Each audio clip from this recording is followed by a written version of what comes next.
Chapter 9. The Mission of the 12. And he called the 12 together, and gave them power and authority over all demons, and to cure diseases. And he sent them out to preach the kingdom of God and to heal. And he said to them, Take nothing for your journey, no staff, nor bag, nor bread, nor money, and do not have 2 tunics. And whatever house you enter, stay there, and from there depart.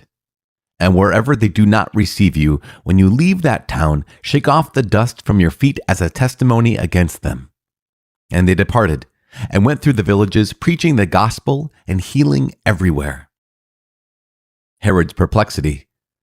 Now Herod the Tetrarch heard of all that was done, and he was perplexed, because it was said by some that John had been raised from the dead, by some that Elijah had appeared, and by others that one of the old prophets had arisen.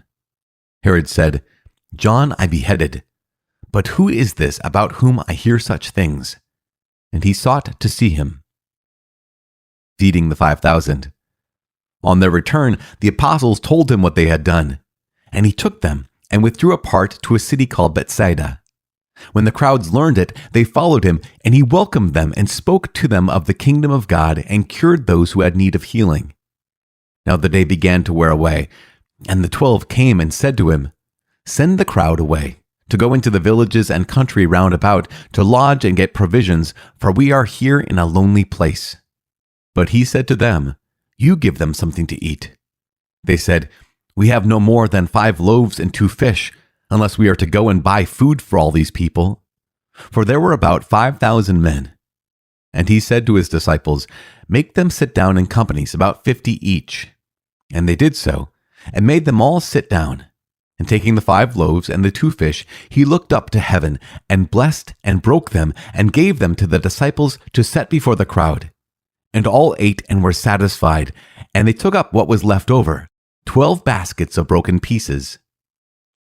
Peter's declaration that Jesus is the Christ.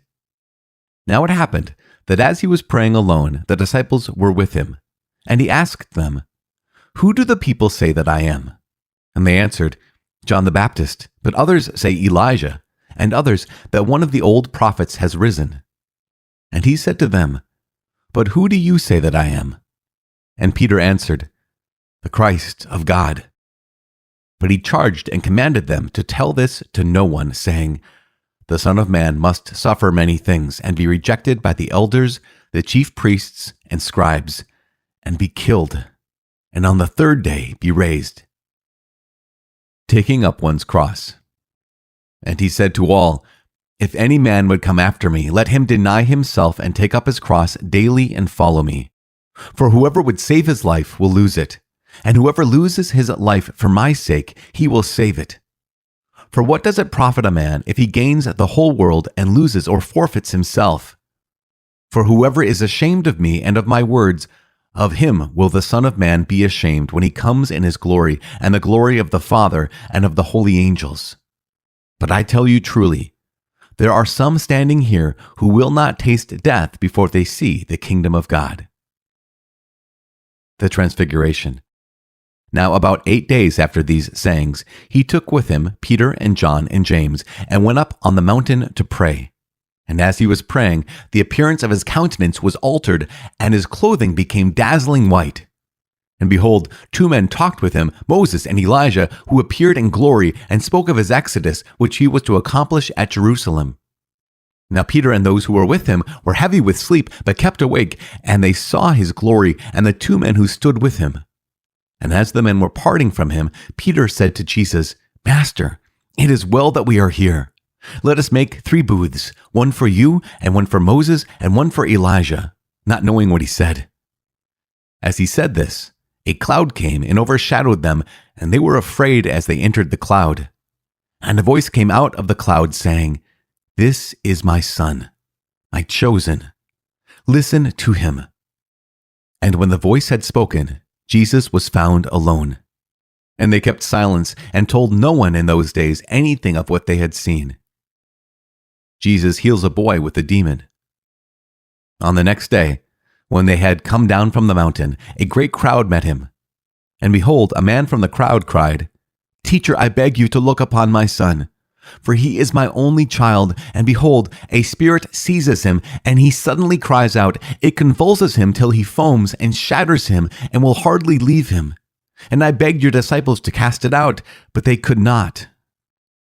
Jesus answered, "O faithless and perverse generation, how long am I to be with you and bear with you? Bring your son here." While he was coming, the demon tore him and convulsed him. But Jesus rebuked the unclean spirit and healed the boy and gave him back to his father. And all were astonished at the majesty of God. Jesus again foretells his death. But while they were all marveling at everything he did, he said to his disciples, "Let these words sink into your ears. For the Son of Man is to be delivered into the hands of men."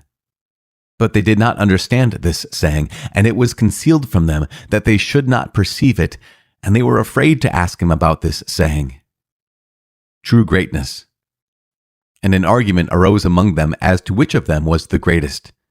But when Jesus perceived the thought of their hearts, he took a child and put him by his side, and said to them, "Whoever receives this child in my name receives me, and whoever receives me receives him who sent me.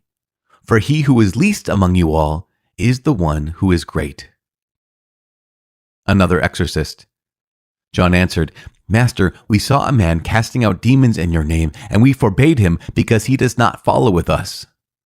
But Jesus said to him, "Do not forbid him, for he that is not against you is for you."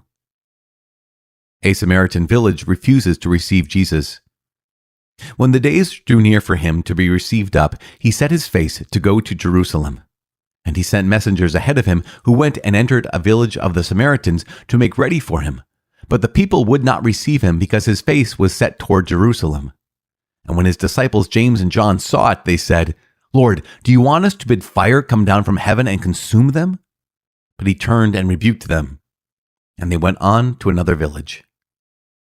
Would-be followers of Jesus. As they were going along the road, a man said to him, "I will follow you wherever you go." And Jesus said to him, "Foxes have holes and birds of the air have nests, but the Son of Man has nowhere to lay his head." To another he said, "Follow me." But he said, "Lord, let me first go and bury my father." But he said to him, "Leave the dead to bury their own dead. But as for you, go and proclaim the kingdom of God." Another said, "I will follow you, Lord, but let me first say farewell to those at my home." Jesus said to him, "No one who puts his hand to the plow and looks back is fit for the kingdom of God."